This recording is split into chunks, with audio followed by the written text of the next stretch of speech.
Welcome to our channel. So nomination లో చాలా twist ఉన్నాయండి. అవి మీరు చెప్తే అసలు ఒకప్పుడు మనకు విష్ణుప్రియ కైండ్ చూడు ఒక్కటేసారి ఎంతమంది నామ్ చేయాలని, సో అలా అన్నమాట. సో అప్పుడు ఆమె 5 మందిని చేయడానికి ఎలా సతమతమైందో ఈసారి మనకు ఇద్దరు క్యాప్టెన్స్ ఉన్నారు.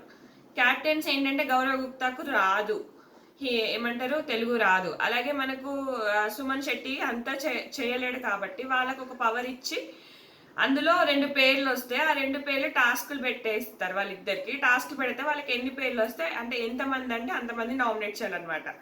సో అలా అయేషా పేరు అండ్ ఇమాన్యుయల్ పేరు వస్తుంది. సో అయేషాకేమో ఇద్దరిని నామినేట్ చేయాలి, ఇమాన్యుయల్కేమో 5 మంది నామినేట్ చేయాలి. ఇక్కడ చూడు కదా ట్విస్ట్ అంటే. సో నచ్చితే ఖచ్చితంగా లైక్ చేయండి, సబ్స్క్రైబ్ చేయండి. మోర్ అప్డేట్స్ అయితే నేను ఇన్స్టాలో పెడుతూనే ఉంటాను, అది కూడా ఫాలో అవ్వండి. అయితే ఇమాన్యుయల్ ఎవరెవరిని నామినేట్ చేశారంటే మొత్తం కావాలనే ఇమ్ముని ఇరికిచ్చారేమో అనిపిస్తుంది. ఎందుకంటే నెక్స్ట్ వీక్ నుంచి అయినా నామినేషన్లోకి రావాలి. ఇప్పటికి ఈ వీక్ కూడా నామినేషన్లో లేడు ఆయన. నామినేషన్లో ఉంటే ఆయన బాగుండేది. ఇది ఇట్లానే కనుక నామినేషన్స్ రాకపోతే ఓట్ బ్యాంక్ అనేది ఉండదు. సో టాప్లో ఉండడానికి అవకాశం కూడా ఉండకపోవచ్చు. ఒక్కసారి వస్తే వన్స్ ఎగిరిపోవచ్చు అన్నట్టుగా అయిపోతుంది అనమాట. చూద్దాం మరి ఎలా ఉంటుందో. సో ఇమాన్యుయల్ ఎవరెవరిని నామినేట్ చేశారంటే తనుజ, దివ్య, కళ్యాణ్, రీతు, అలాగే ఇందులో వచ్చేసి రమ్య 5 మంది నామినేట్ చేశాడు. తర్వాత అయేషా వచ్చి సంజన గల్లాని, శ్రీనివాస్ సాయి వీళ్ళని నామినేట్ చేసింది. మొత్తం 7 మంది. మళ్ళీ తర్వాత ఒక ట్విస్ట్ ఇచ్చాడు. ఆ ట్విస్ట్ ఏంటంటే మళ్ళీ ఇండివిజువల్ నామినేట్స్, మళ్ళీ ఒక్కొక్కరు ఇద్దరిని చేయాలంట.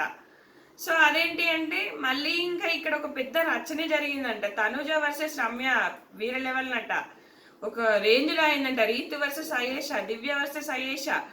సో ఈ అయేషా నామినేషన్లోకి రాలేదంట. ఎందుకు అంటే అయేషాకి మళ్ళీ గౌరవ్ గుప్తా సేవ్ చేశాడని సమాచారం. కాబట్టి ఇంకా అయేషా నామినేషన్లో లేదు. అంటే ఒక రేంజ్లో జరిగిందనమాట నామినేషన్స్ అనేది, ఒక మామూలు రచ్చ కాదంట. మరి రీజన్స్ ఏంటి ఎలా చెప్పాడనేది కూడా మనం ముందు వీడియోలో తెలుసుకోవచ్చు. ఇక ఇంకా మీకు హైలైట్ అయిన విషయం ఏంటి తెలుసా, మాధురి గారిని ఎవరు నామినేట్ చేయలేదంట. ఎందుకబ్బా మాధురికి అంటే ఆమె అలానే అరుస్తుంది మళ్ళీ మాట్లాడుకుంటామని చెప్పేసా, అది ఏందో నాకు అర్థం కాలేదు. మాధురిని నామినేట్ చేయకపోవడం ఏంటి, అంత ఇష్యూ అయింది. కానీ దివ్య చేయాలి కదా, మాధురిని కళ్యాణ్ అయినా చేయాలి కదా. కానీ ఇక్కడ ఏం జరిగింది అంటే ఆమెతో జరిగిన ఇష్యూ తర్వాత అయేషాతో దివ్యకు చపాతీ ఇష్యూ అయింది కదా, ఆ ఇష్యూలో చేశారు. అదే కదా చిత్రం అంటే ఏంటి ఇక అని. ఒక్కొక్కరు ఒక్కొక్క రేంజ్లో ఉన్నాయన్నమాట నామినేషన్స్. ఇంకా రమ్య వర్సెస్ తనుజ ఇక్కడికో వెళ్ళిపోయిందంట గొడవ. అలాగే మన అయేషా వర్సెస్ రీతు కూడా మస్తు ఒకరినొకరు అటు ఇటు అన్నట్టుగా చేసుకున్నారంట. ఇంకా మామూలు నామినేషన్స్ కావమ్మా. సో 7 మంది అయితే నామినేషన్ అయినట్టుగా తెలుస్తుంది. ఇంకా ఏమైనా ఇన్ఫర్మేషన్ ఉంటే మళ్ళీ అప్డేట్ చేస్తాను. Thanks for watching.